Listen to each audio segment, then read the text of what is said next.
Hello সবাইকে, সবাই কেমন আছো? তো দুর্গাপুজো এসে গেছে, তো দুর্গাপুজো ব্লগ না করলে হয়? তো যাই হোক, সবাইকে শারদীয়ার প্রীতি শুভেচ্ছা ও ভালোবাসা।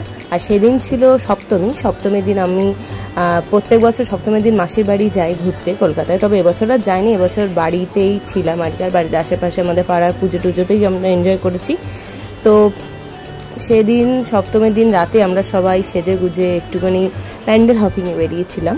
তো ফার্স্টে আমাদের মন্দিরে, পাড়ার মন্দিরে গেছিলাম। দেখি মন্দিরে প্রসাদ দিচ্ছে, সন্ধে পুজো হয়েছিল তাই। তো সেখান থেকে প্রসাদ সংগ্রহ করলাম, আমি খাচ্ছিলাম আর আমার বোন ভিডিও করছিল। তো তারপরে আর ঠাকুর দেখতে বেরিয়ে ফুচকা না খেলে ঠাকুর পাপ দেয়। তো যাই হোক, গিয়েই ফার্স্টে আমরা মন্দিরে ওখানে একটা ফুচকা কাকু বসেছিল, বেশ আমার বোন বলছিল আগের দিন খেয়েছিল বেশ ভালোই। তো সেখান থেকেই ফার্স্টে আমরা ফুচকাটা খেয়ে নিলাম। তো আমার বোনেরা খুবই লজ্জা পাচ্ছিল, আমি বারবার ওদের ভিডিওটা করছিলাম খাবার।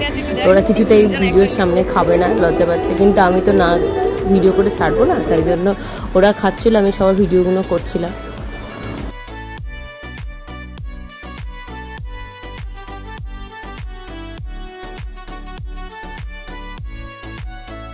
এখানে পাড়ায় পাড়ায় অনুষ্ঠান হয় প্রত্যেকটা পাড়ায়, তো সেটাও একটু তোমাদের দেখালাম।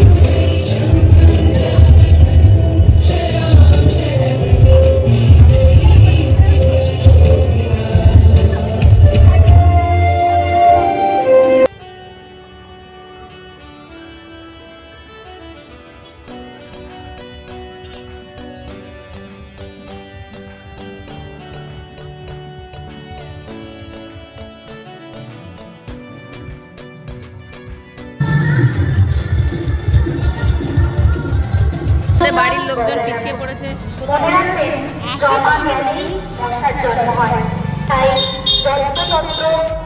এটাও আমাদের একটা ব্লগার, সবাই শুরু করেছে আমার এমনই ব্লগার যে ব্লগ মানে ভিডিও করতে ভুলে যাচ্ছে, মাঝে মাঝে আমাকে দেখেও মনে হচ্ছে আমিও বিশাল একটা বড় ব্লগার। হঠাৎ মনে পড়ে না, আমাদের হচ্ছে পরে মনে পড়ে এইটা কেন দেখালাম না, এটা করলো তো হতো।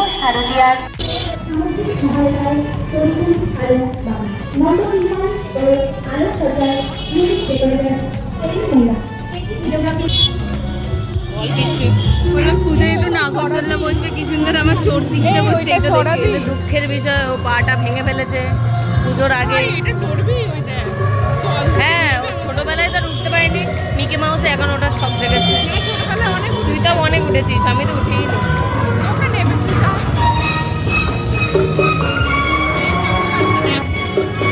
এইটা দেখে মনে হচ্ছে যে চললে ভালো হতো।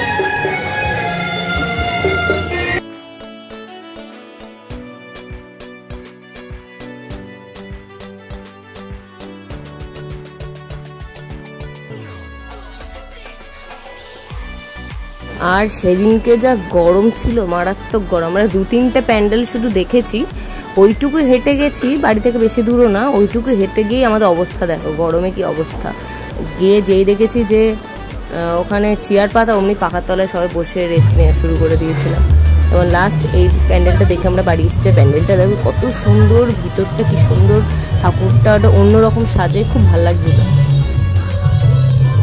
তো এই রাস্তাতে যখন ফার্স্ট যাচ্ছিলাম ঠাকুর দেখতে, তখন খুব ভিড় ছিল আর বাড়ি যাওয়ার সময় ফাঁকা। তো সেই সময় খুব ইচ্ছা জেগেছিল একটু এরকম ভিডিও করার, স্লো মোশনে লাইটিংটা দেখে। তো বোনকে রিকোয়েস্ট করলাম একটুখানি আমাকে একটা ভিডিও করে দিবি, তো ও করে দিয়েছিল।